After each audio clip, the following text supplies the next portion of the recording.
this is Russ. Yeah, this is going to be the last video for the year 2023. Yeah, time is really flying by, I tell you. Yeah, by the time we have another video, that won't be until Tuesday. That will already be January 2nd. So yeah, so this is the last video of the year. So let's recap the year real quickly. What did we do this year?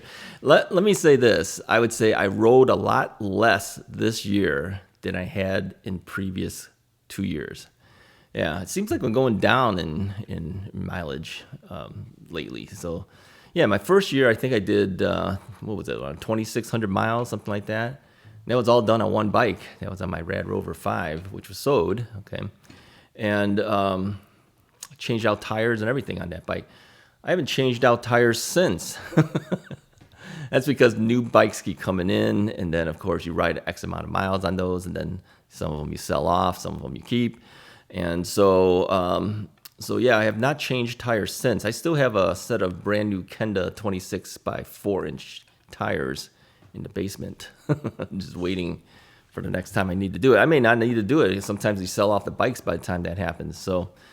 So anyway, the second year that we were doing e-bikes, I noticed that my mileage was close, but it had dropped a little bit. And now finishing this third year, yeah, it's a lot less. And I think that has to do because I'd gone on some vacations. You know, I went out and visited my sister. I went out to Vegas. Where else did I go? I went out to California. I went out to Vegas. We visited Rad Power Bikes retail shop in Berkeley, California. That was a highlight.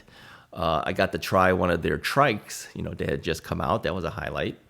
And then let's see. Yeah, I visited my sister. We went to Vegas, and then I took a cruise up to Alaska. So when you add up all that stuff, it ate into the riding time, right?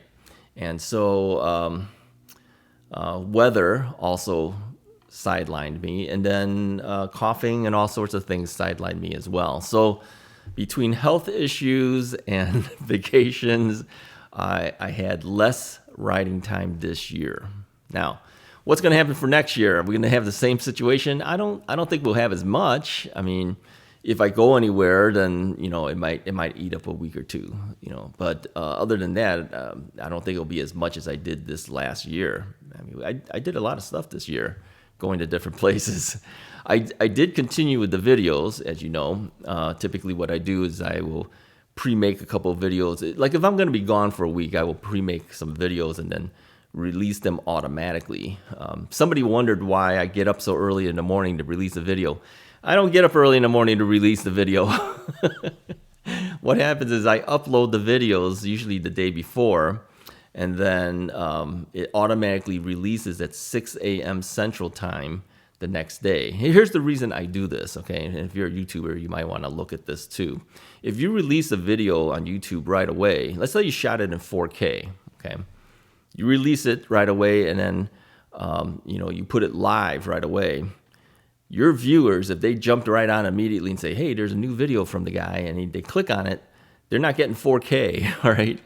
YouTube has to process this thing into the 4K format. So what they're seeing is probably like 360.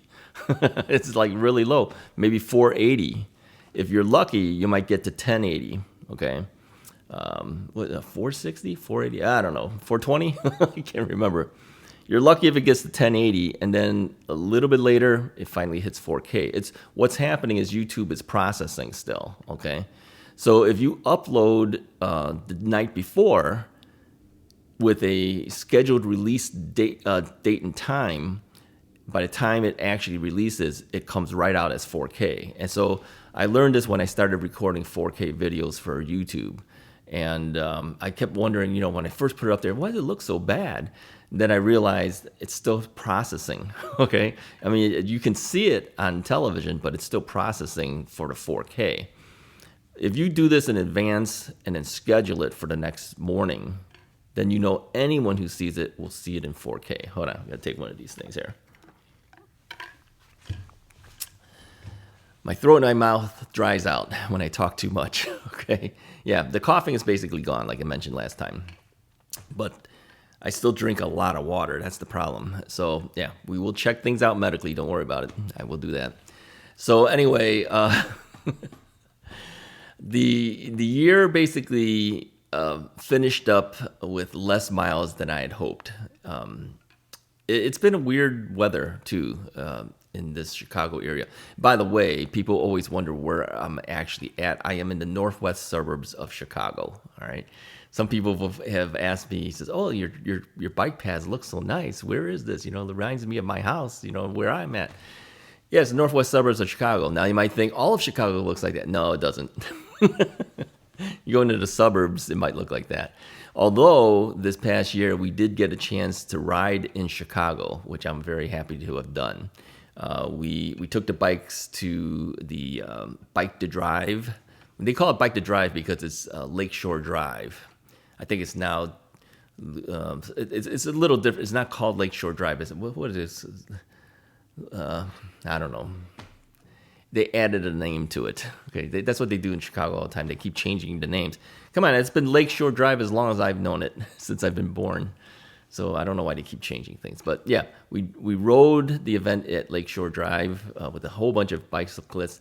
And a week later, Mrs. Wright and I went out and we rode along the waterfront again, but on the bike path at that time. So we did some stuff this year that we didn't do in previous years. So I'm glad we did that. Next year, will we do it again? I don't think we'll do Bike to Drive again. Maybe several years before I go and do it again. But riding along the lakefront was kind of nice. Now, the one thing that we mentioned, between the two of us, it was more hectic riding on the lakefront because some of the bike riders ride really fast and they're passing us up. And these are not e-bike riders. These are just guys with regular bikes. And they tend to crowd you too. And they'll squeeze in between you and everything. So we had several comments from people saying, how I was riding so fast on the Lakeshore Drive bike path. Hey, these other guys are going faster than me. Watch the whole video, okay? You'll see that they're going a lot faster than me. I'm kind of trying to keep up with these guys. Those guys are going a lot quicker than us. So we were still kind of careful in comparison to them. So I think a lot of times people tend to criticize e-bikes quicker than they criticize the guys that are not on e-bikes, but they go faster than us a lot of times.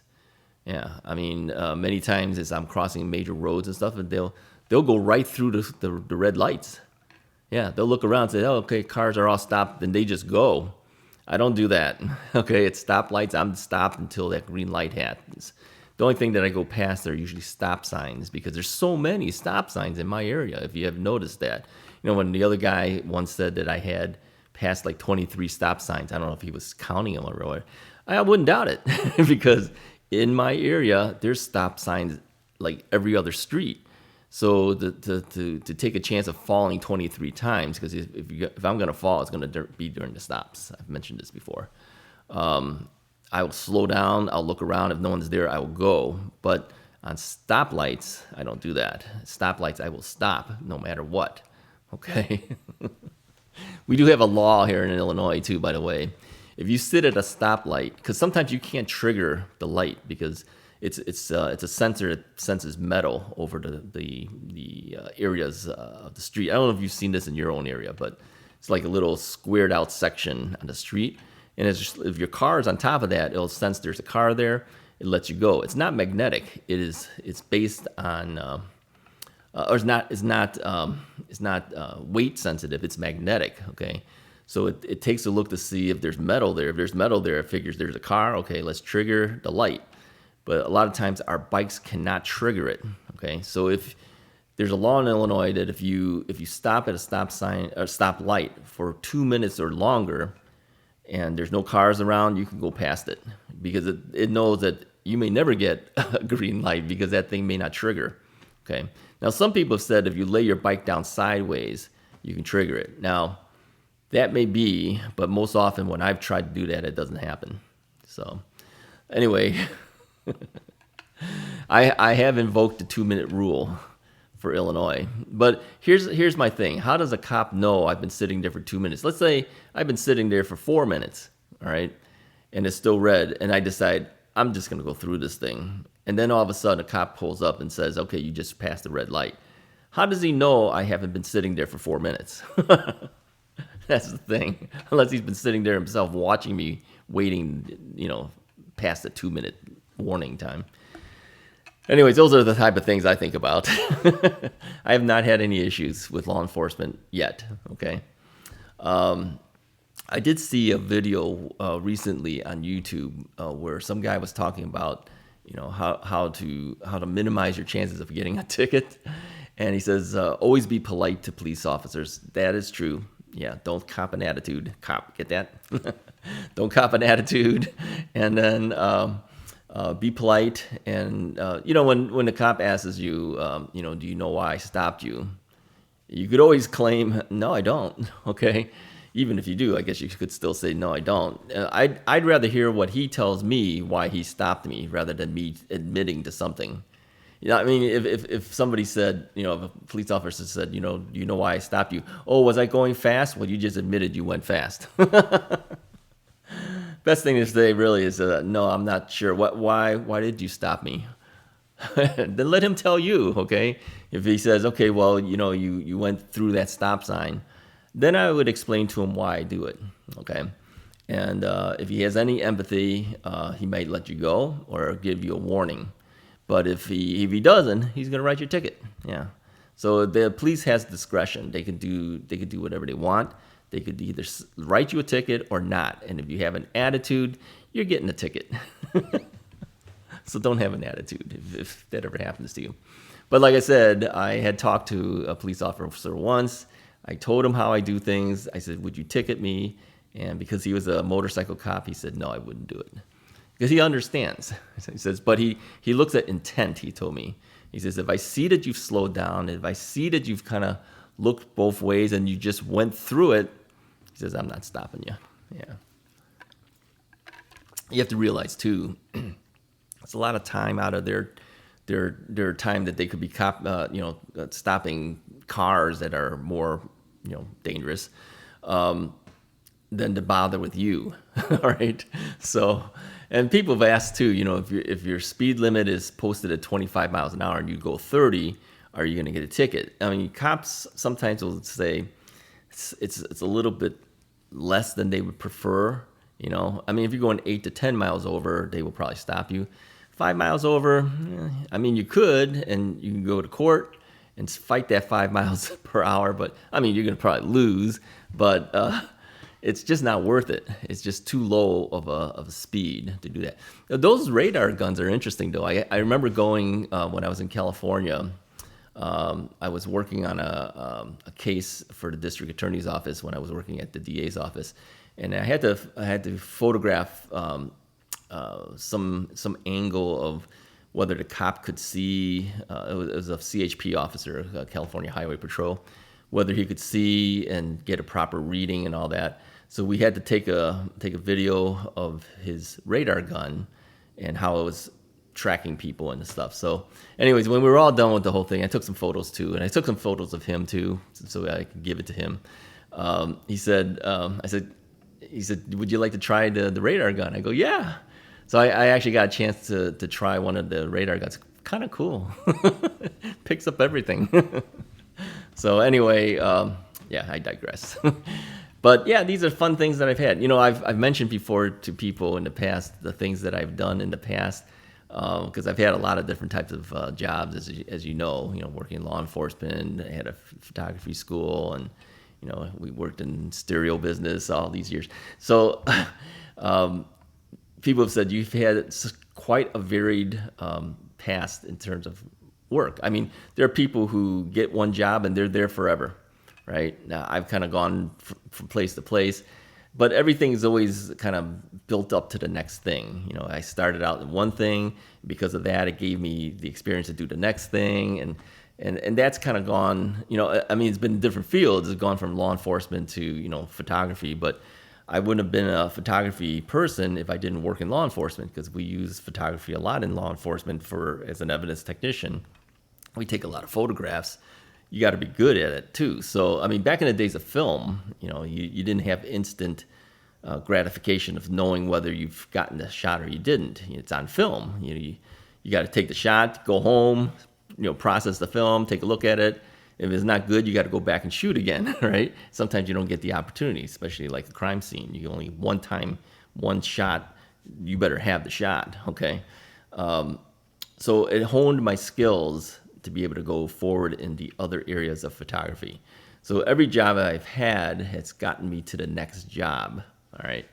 But because of the fact that I've gone through so many different varieties of jobs, although they kind of stepstone to the next job, people are always amazed at the career path that I've taken, okay?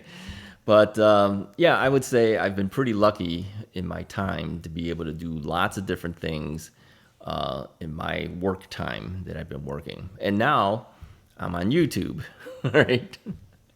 People ask me, what's your job? I'm at the point where I'm not really sure if I should say I'm retired or I'm a YouTuber, because obviously at this point, I do get revenue for YouTube and we report all those things. So technically this is my job at this point, but I'm technically retired from all the other jobs. So I don't know. I guess at this point, if people ask me, what do you do for a living? I would probably say I'm a YouTuber at this point, because I do get paid for it. And yeah, it keeps me going a little bit, right? Who knows where this will lead me to the next thing? Maybe radio, maybe television. No, I'm on your television all the time. Turn on YouTube, you'll see me on television. Anyways, if you like this video, go ahead and hit the like button, hit the subscribe button. Thank you so much for a great year. It's been kind of strange this year, but it has been an interesting year. If you like this video, hit that like button, hit the subscribe button. I'll talk to you guys next time.